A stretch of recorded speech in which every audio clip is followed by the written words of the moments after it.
Gloria a Dios. A su nombre, iglesia. ¿Quién vive? Aleluya. Alabanzas al Señor. Sean todos bienvenidos. Mientras se van los músicos a su lugar, ya oramos, pero vamos en esta mañana a entrar a la palabra del Señor. ¿Cuántos están contentos de estar en la casa de Dios? Amén. Bueno, hemos estado en unos domingos con las enseñanzas acerca del fruto del Espíritu. Y solamente voy a tomar un versículo en Gálatas capítulo 5, versículo 16. Dios les bendiga a cada uno de ustedes. Han escogido el mejor lugar de podamos estar unánimes juntos. Gálatas capítulo 5, versículo 16. Solamente voy a tomar un versículo para continuar con la enseñanza del fruto del Espíritu. En esta preciosa, lo pueden indicar con un amén. La palabra del Señor lo dice de esta manera. Digo pues, todos juntos, digo pues, andad en el Espíritu y no satisfagáis los deseos de la carne. Ya oramos, la palabra del Señor es suya, Señor, nosotros nos quitamos y Él está en este lugar. Amén. Puede tomar su asiento. Los que trajeron Biblia, de pronto voy a llamar algunos nombres para que me ayuden a leer algunos versículos, así que gracias, hermanos. Bueno, hemos estado en este estudio que quería solamente enfatizar algo muy importante. Este estudio, esta palabra de la carta de Galacia no era para cualquier personaje, no era para cualquier persona. Esta carta de Galacia de Pablo estaba dirigida específicamente a los cristianos que se habían convertido. Pablo, de pronto, tal vez él estaba en su tercer viaje de misionero, pero él escuchó las nuevas, lo que estaba sucediendo en la iglesia, en la congregación, por dicho de esta manera, un ejemplo de esta iglesia. Pablo escucha el comportamiento, la conducta, el avance de la iglesia. Y Pablo escribe una carta con un tono muy fuerte, como un padre que está preocupado por su hijo, como un padre que está asombrado y las noticias le han dolido a su corazón. Le han dolido de tal manera que solamente voy a refrescar algunos versículos, cómo Pablo inicia esta carta y cómo es el tono de Pablo al escribirle a la iglesia de Galacia, ya que en esta carta está plasmada la enseñanza que nosotros estamos abordando, que es el fruto del Espíritu. Uno de los primeros versículos que me llamó mucho la atención en el tono de voz, la preocupación de Pablo por la iglesia, es en el 1:6. En el 1:6 de Gálatas, Pablo les dice: estoy maravillado de que tan pronto os hayas alejado del que os llamó por la gracia de Cristo para seguir otro evangelio diferente. Él no está hablando con los no convertidos, con los visitantes, él está hablando con una iglesia madura, establecida. Y ese es uno de los versículos que nos ayuda a entender la preocupación, el tono de Pablo, la carta de Gálatas. El segundo versículo que quiero leer es en el 3:1. Y aquí él, como que el papá sube el tono de voz, como que ya saca el cinto o la chancla, ¿verdad? Y dice: oh Gálatas insensatos, ¿quién os fascinó para no obedecer a la verdad? Algunos estudiosos utilizan esta palabra fascinó, se refieren y dicen: ¿quién los hechizó? ¿Quién los manipuló? Dice: ¿quién os fascinó para no obedecer a la verdad? Aquí encontramos a un padre espiritual muy conmovido, sus emociones muy tristes por sus hijos espirituales.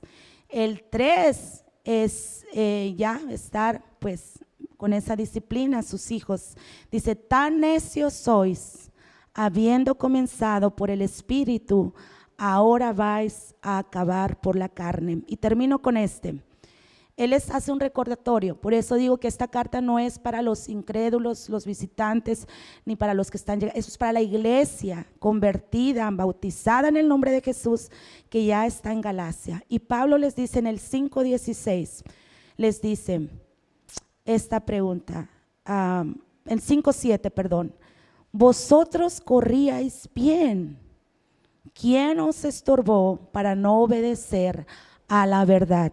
Y creo que esa es una de las preguntas que nosotros podemos meditar en esta mañana. Amén.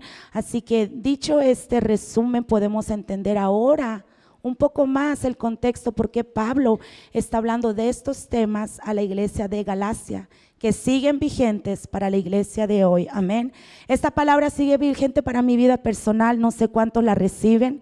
Aquí no venimos porque es un club social o venimos porque es un domingo más. Aquí venimos porque estamos preparando nuestra salvación en comunión, en santificación y en aprendizaje por medio de la palabra de Dios. Amén. Estamos hablando del fruto del Espíritu. Y mi primera pregunta que yo quiero empezar a abordar en esta mañana, ¿cómo es posible recibir el fruto y cómo es posible desarrollar estas virtudes? Porque sabemos cuál es el fruto: amor, gozo, paz, paciencia, benignidad, etcétera. Pero mi pregunta es, ¿cómo recibimos este fruto? ¿Cómo lo experimenta el que ya está en el camino de Dios? Y esto es tanto para jovencitos que ya están entendidos del evangelio, como para gente adulta de muchos años del evangelio, y como para los primeros que se acaban de enlistar en este camino cristiano. La pregunta es, ¿cómo es posible yo recibir este fruto, desarrollarlo, germinarlo y mantenerlo activo?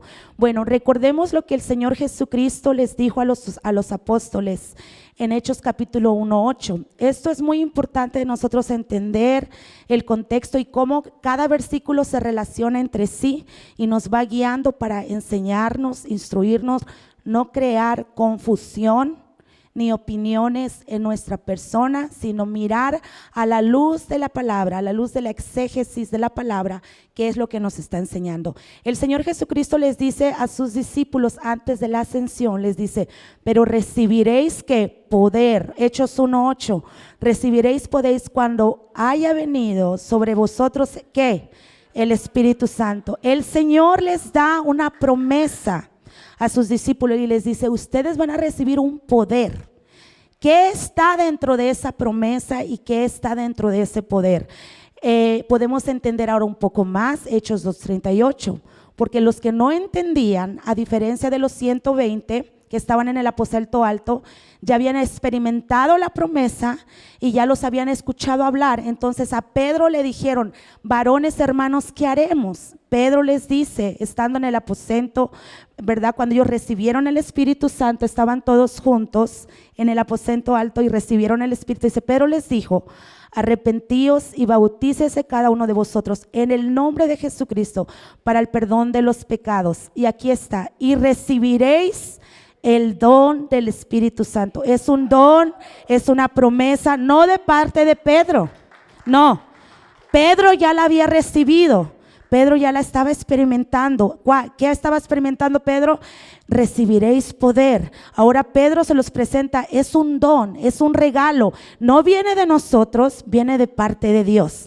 La pregunta, ¿cómo nace el fruto? ¿Cómo podemos mantenerlo activo, germinando de nuestras vidas? Ahora, leyendo estos versículos nos damos cuenta que hay una conexión, porque al nosotros recibir ese poder, ese Espíritu Santo de nuestras vidas, como lo recibieron en el aposento alto, con la evidencia de hablar en otras lenguas, la palabra del Señor nos enseña que ese Espíritu, que cuando Dios les dijo, no os dejaré ver huérfanos, vendré a vosotros y estaré dentro de vosotros. Cuando nosotros tenemos ese poder, esa llenura, algo sucede en la vida del cristiano.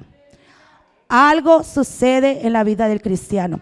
Algo que solamente uno lo necesita experimentar, porque las palabras no son suficientes para poder explicar lo que ha sucedido en la vida de un cristiano.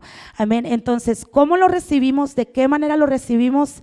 Es cuando la presencia de Dios, la promesa del Espíritu Santo, lo que Dios dijo, recibiréis poder, estaré en vosotros, van a experimentar la llenura de esa presencia en sus vidas. Todo cambia en nosotros, hermanos. Entonces, ese es ahí un paso de que nosotros podemos decir, pues, ¿qué es esto? ¿Cómo es? ¿Cómo se da? ¿Cómo estoy caminando mi vida cristiana? Si al que está aquí en este lugar le interesa saber qué es después de los años que Dios le va a dar de vida, que ya están establecidos para todos, bueno, estas enseñanzas tenemos que aprenderlas y echarle mano. Pero si estamos solamente considerando de que, bueno, me gusta, está bien, o como esas mujeres que le dijeron al profeta, tan solo permítenos comer nuestro pan y vestir nuestros vestidos, tan solamente déjanos llevar tu nombre. Eso no trabaja para el Señor. Amén. Nosotros somos una iglesia que está purificándose y lavándose en la sangre de Jesucristo, y de esa manera de vida yo le digo gracias a Jesús por lo que tú hiciste en la cruz del Calvario. Amén. Ahora, ¿cuál es entonces? Yo sé que eso viene de parte de Dios, por la llenura de Dios, por el poder de Dios, por la promesa de Dios, por lo que el Señor dijo que íbamos a recibir algo sobrenatural en nuestras vidas, porque recuerde, nosotros no podemos vencer ni la carne, ni el pecado, ni el mundo por méritos propios y por nuestro esfuerzo. No, aquí tiene que haber una intervención divina de parte de Dios en nuestras vidas. Amén. Ahora, ¿cuál es el propósito del fruto? ¿Cuál es el propósito del fruto? Y esto, hermanos, esta pregunta estuvo en estos días martillando a mi corazón. Me llevó a algo que me dejó realmente, a Dios habló a mi vida muy personal. Dios me dio una convicción nueva, porque es lo que pasa cuando uno escudriña la palabra, te habla, la palabra te habla y te corta. Bueno, mi pregunta es, ¿cuál es el propósito del fruto? Y algo muy interesante que conmovió mi fe, mi corazón y mis entrañas fue esto, de que para la ciencia, una rama de la ciencia que es la botánica, parte de la biología, que estudia las plantas incluyendo su estructura, su función, su clasificación, su reproducción, su evolución, entre otras su disciplina como la morfología, como la fisiología del fruto de la planta, la taxonomía, la genética, etcétera. Esto es hablando en términos científicos, lo que estudia la biología. Pero a mí lo que me impactó, que la definición científica de esta rama de la botánica dice que el propósito del fruto, y aquí hay una figura con un fruto, el propósito del fruto es el durazno, mija. El propósito del fruto esta es la definición de la botánica, escuche, proteger y dispersar la semilla. Ese es el propósito del fruto. El fruto está protegiendo lo que está dentro de él, que es la semilla. Eso es el término de la ciencia de la botánica, su propósito. Y miramos ahí la parte de lo que es un fruto, que el mesocarpio, el hipocarpio y el endocarpio, que es la semilla. Esas son definiciones botánicas de la rama de la biología científica que usa los frutos, los árboles, las plantas. Y esto fue tan impactante para mi vida, porque para ellos dar una definición de que el propósito del fruto es proteger la semilla y dispersarla, eso es algo muy grande. Ahí también dice, el fruto protege a las semillas, escuche, mientras se desarrolla en su interior y las mantiene seguras hasta que están listas para germinar y continuar el ciclo. Este principio, establecido por las leyes de la botánica, la ciencia, en lo natural se aplica a la vida del cristiano. Este principio de el tener el fruto, ¿quién es el que tiene que tener el fruto? Los hijos de Dios tienen que tener el fruto. Y es nuestra responsabilidad que cuidar la semilla. ¿Y qué es la semilla? La palabra de Dios. Entonces nosotros tenemos una responsabilidad tan grande, no pequeña, muy grande, de cuidar la semilla, y no solamente de cuidarla, sino de mantener que ese ciclo que Dios estableció continúe el ciclo de vida, que ahora que esa semilla ya creció, ya maduró, esté lista para volver a germinar y a reproducir y a fecundar. ¿Cuántos le dan gloria al Señor en esta mañana? Así que nosotros tenemos un grande privilegio, que tenemos que tener hambre de poder tener el fruto del Espíritu de Dios. Esto produjo para mí personal un impacto muy grande. Me ayudó a valorar lo que tenemos de parte de Dios, porque el fruto, ya sabemos, hemos leído bastante. ¿Qué es el fruto? Amor, gozo, paz, paciencia. Entonces yo cuido que ese fruto que representa, ¿sabe qué representa esa semilla? el amor, el gozo, paz, benignidad. ¿Sabe lo que usted representa eso? ¿Alguien sabe lo que representa el fruto del Espíritu aparte de la palabra de Dios? Representa el carácter de Dios. Dios es amor. Amén. Dios es gozo. Dios es benignidad para nosotros. Así que cuando yo guardo esa palabra, yo guardo esa semilla, yo la protejo, yo doy buen testimonio de ella, yo estoy haciendo que a alguien más se le antoje este fruto. Porque usted nunca va a mirar a un fruto que se come a otro fruto. Usted ha mirado que las uvas se comen entre sí o las manzanas se comen. No, el fruto es para que alguien más lo tome y lo coma y lo saboree.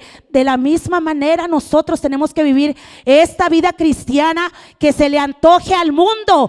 Yo quiero lo que tú tienes. Esa paz, esa fe, ese gozo, esa templanza, esa benignidad. Yo miro a los que están en los mercados, pásele a peso, y hacen sus promociones y venden sus productos y gritan y hacen competencia por su mercancía que están vendiendo. Así el Hijo de Dios tiene que promover este fruto, esta palabra de Dios que refleja el carácter de Dios, lo que Dios representa para nosotros en este tiempo que estamos viviendo, que se le antoje a la gente que está en decepción, dolida, amargada, atribulada, que está opresionada por el enemigo, que diga: yo quiero de esa paz que tú tienes, yo quiero de ese dominio que tú tienes, yo quiero de esa benignidad que tú tienes, porque eso representa el carácter de Dios en nuestras vidas. Y esto para mí fue algo que Dios tocó mi corazón, habló a mi vida y me dijo: ¿tú sabes la responsabilidad que tan grande que tienes de llevar fruto y de cuidar lo que está dentro del fruto, que es la semilla, para que vuelva ese ciclo a producirse? Amén. Así que nosotros tenemos una responsabilidad muy grande dentro de nosotros, que no es por nuestras fuerzas. Recuerde, esto solamente se puede lograr por medio de la intervención de Dios en nuestras vidas. Cuando yo invito que Dios venga a mi vida, cuando yo invito que sí, Señor, yo he decidido vivir una vida conforme a tus mandamientos, entonces ese poder se desata, esa llenura se desata. Amén.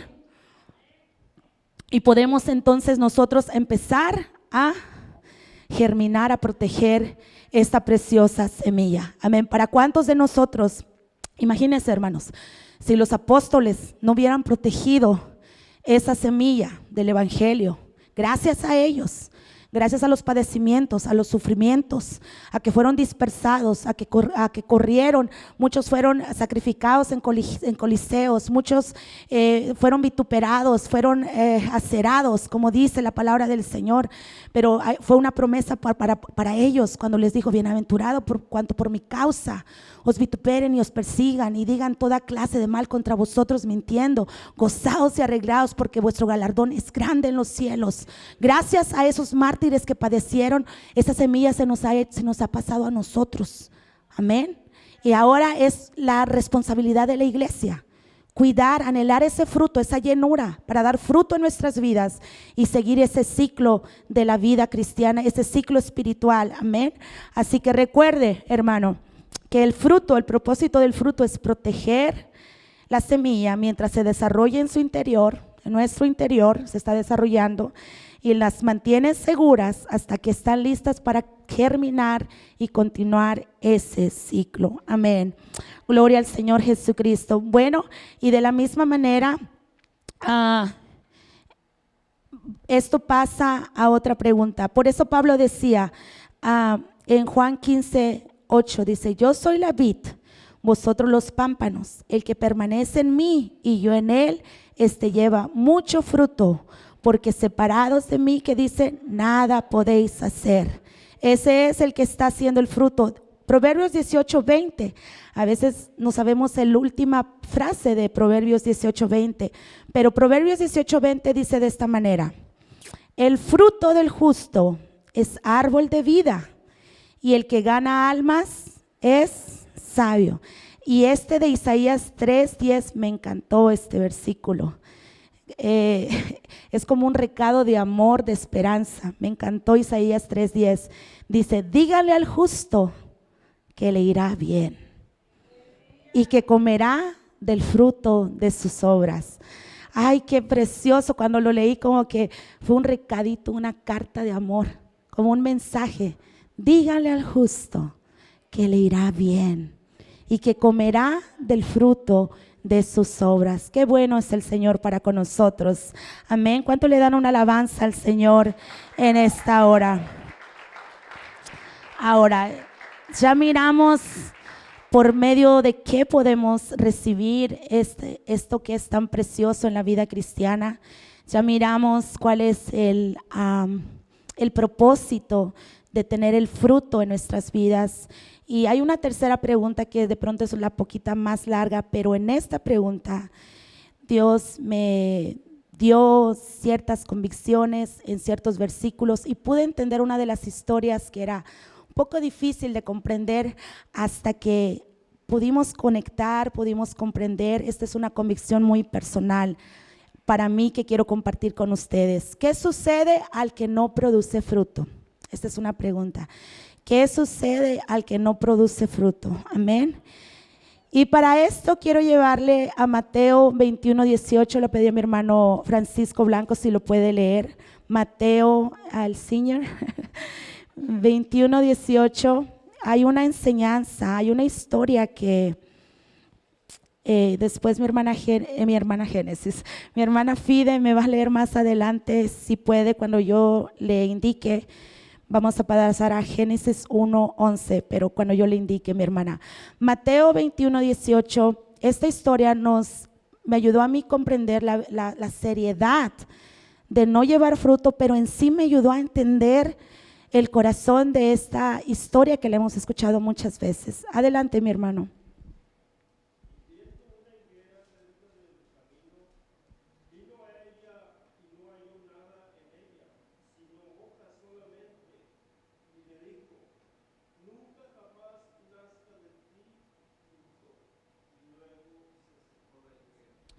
Gracias, hermano. En esta escena podemos entender la pregunta de qué sucederá al que no produce fruto.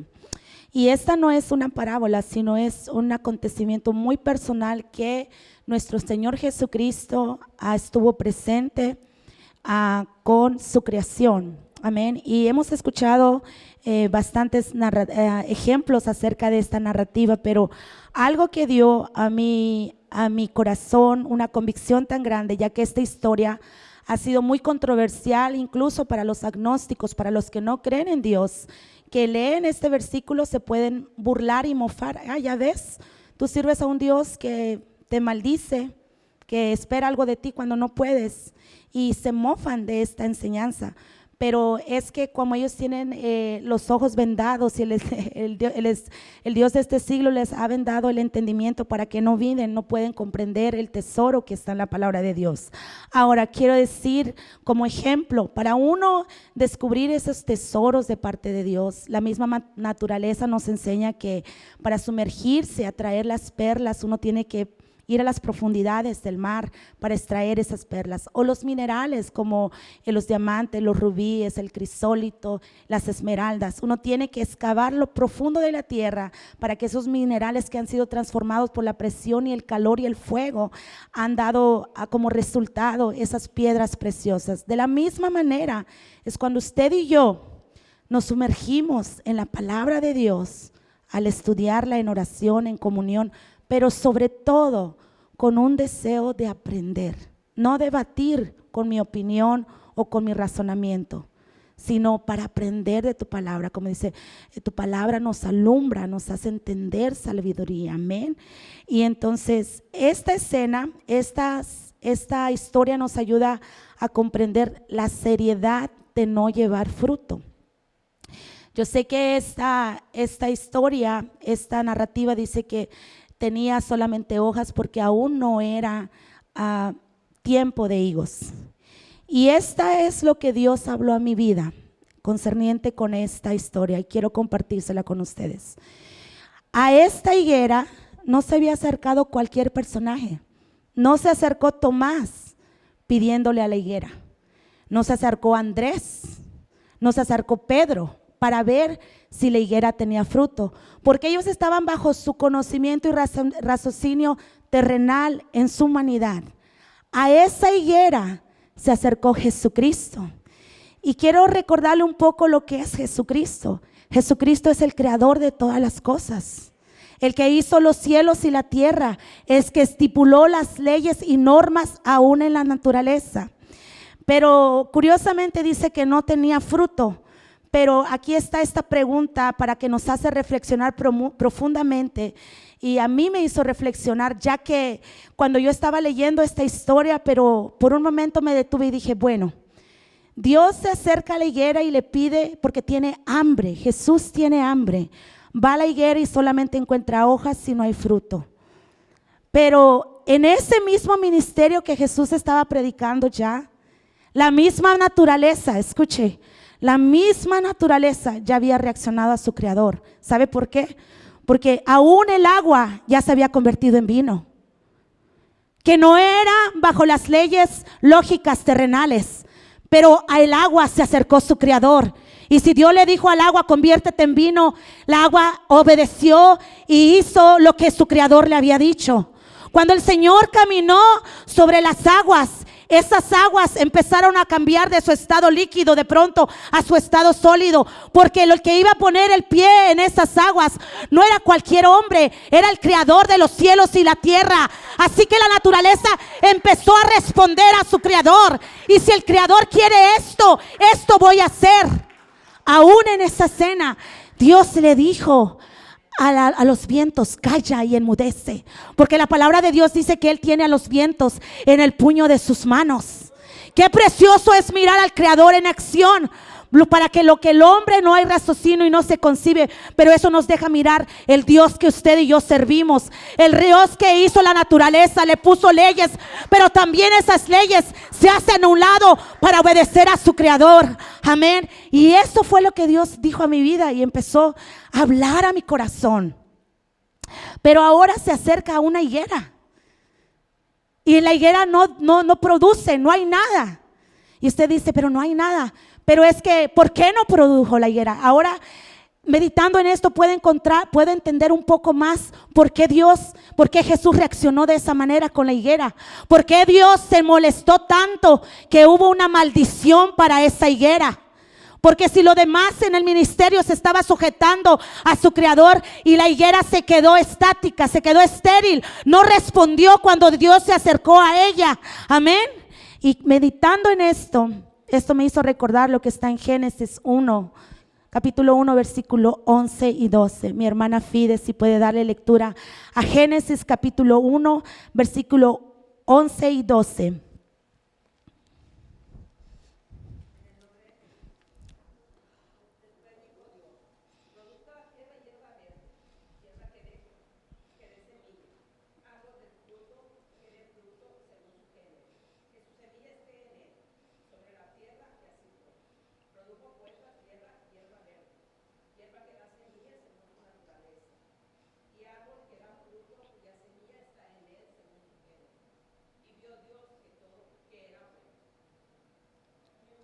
Gloria al Señor.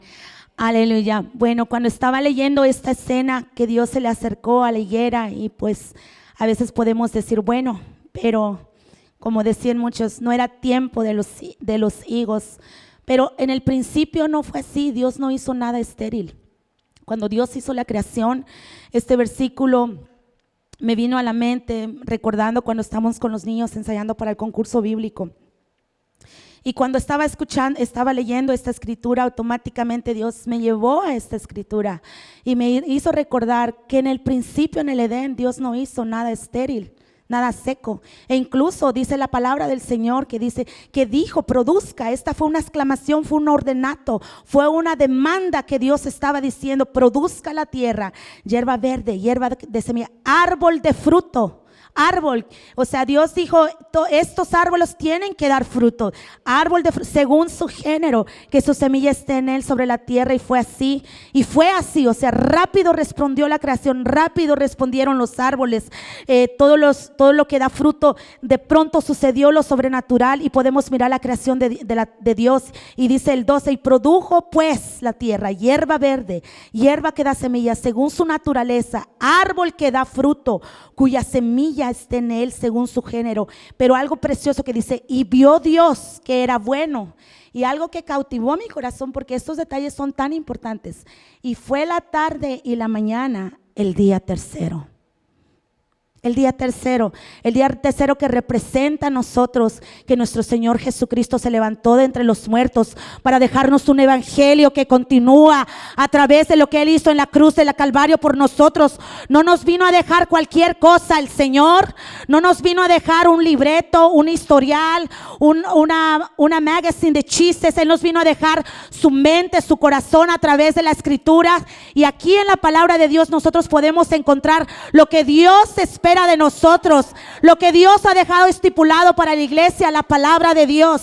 Así que cuando Dios se acerca a la higuera, Dios le está recordando a la higuera: yo no te hice estéril. Cuando yo te creé en el principio, yo dije: árbol que da frutos según su género y que su semilla esté en él.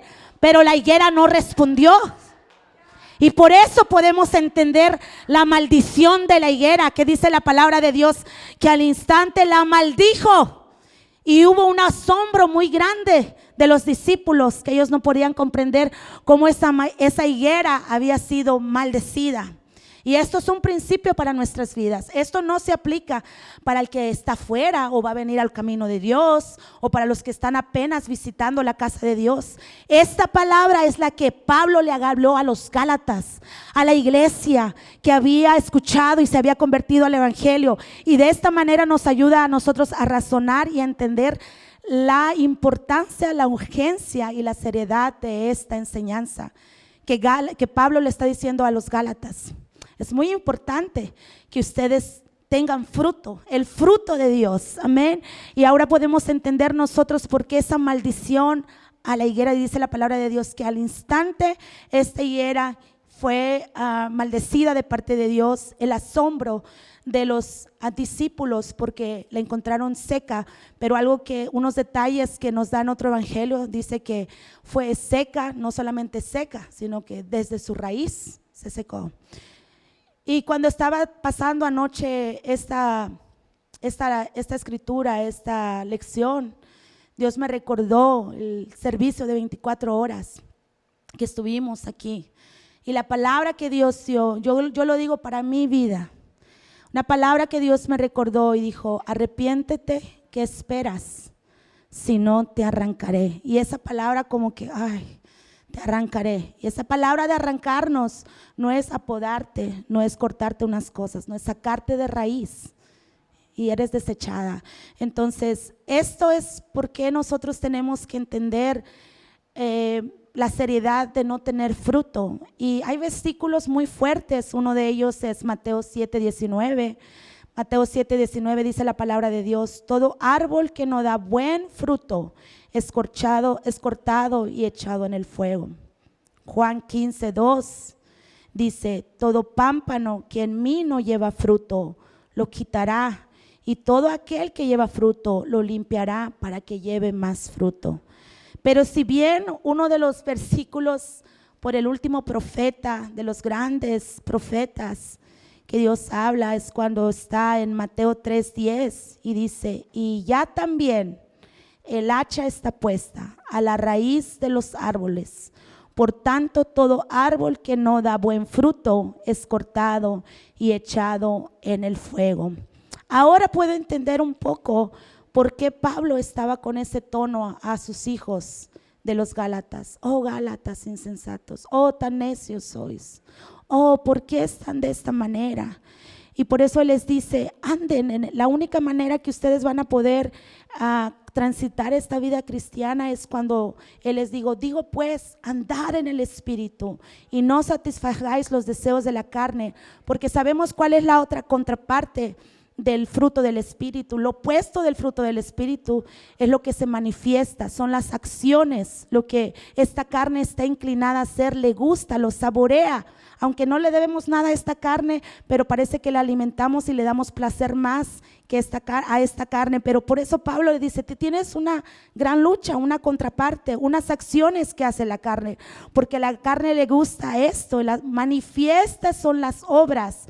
hablando de acción de la carne, que son adulterio, fornicación, inmundicia, lascivia, idolatría, hechicerías, enemistades, pleitos, celos, iras, contiendas, disensiones, herejías, envidias, homicidios, borracheras, orgías y cosas semejantes a estas, acerca de las cuales os amonesto, como ya os lo he dicho antes, que los que practican tales cosas no heredarán el reino de Dios. Pablo le recuerda a la iglesia, tú puedes seguir dando placer a tu vida, estando en la iglesia sentado y practicando todo esto. Tú lo puedes hacer. Lo único que no puedes hacer es entrar al reino de los cielos. Es solamente un recordatorio. Tú puedes seguir haciendo estas prácticas en tu vida, pero te recuerdo que lo único que no vas a poder hacer es entrar al reino de los cielos.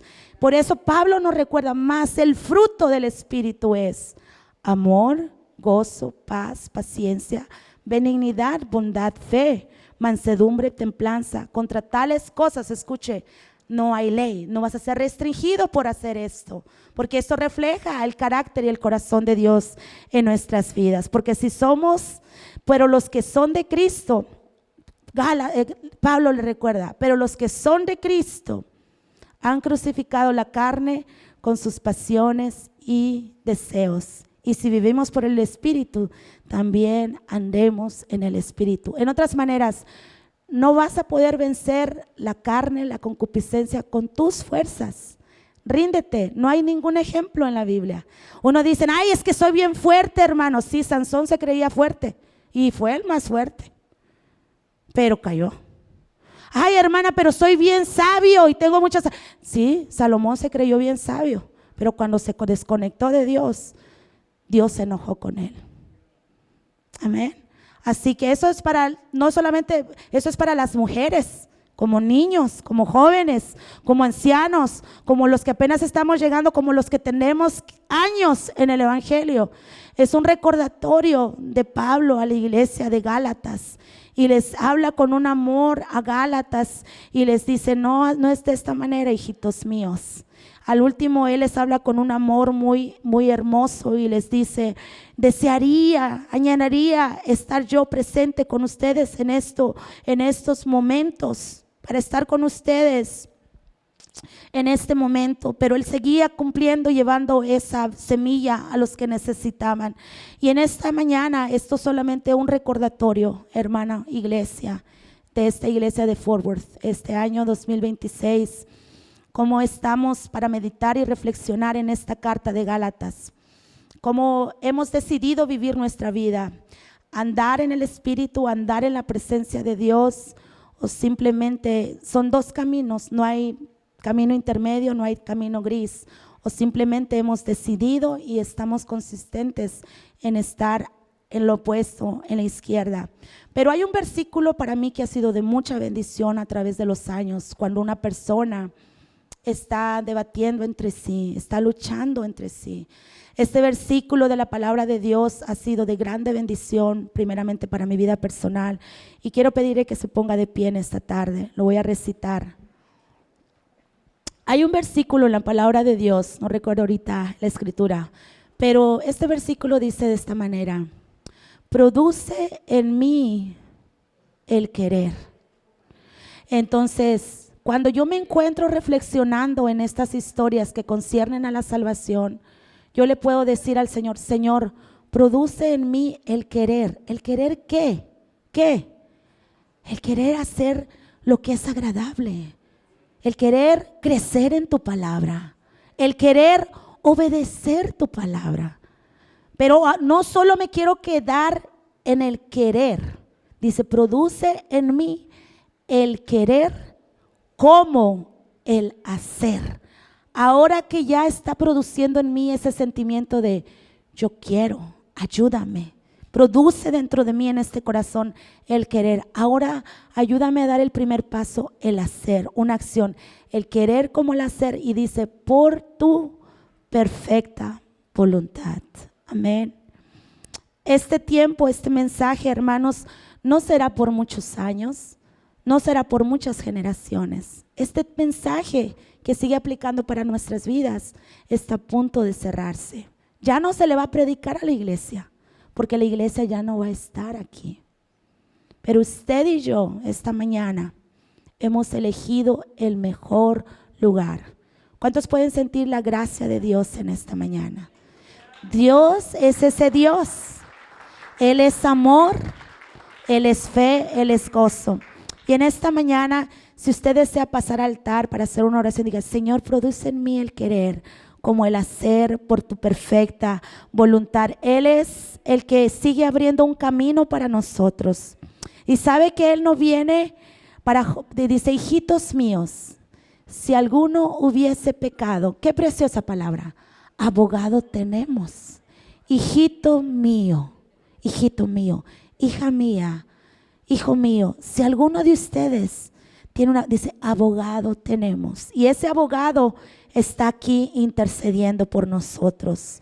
Gracias por tu palabra, Señor, que nos ayuda a valorar, Señor, a meditar, oh Padre de la gloria, en esta mañana, Señor Jesucristo, el grande amor que usted tiene para con nosotros, oh Señor.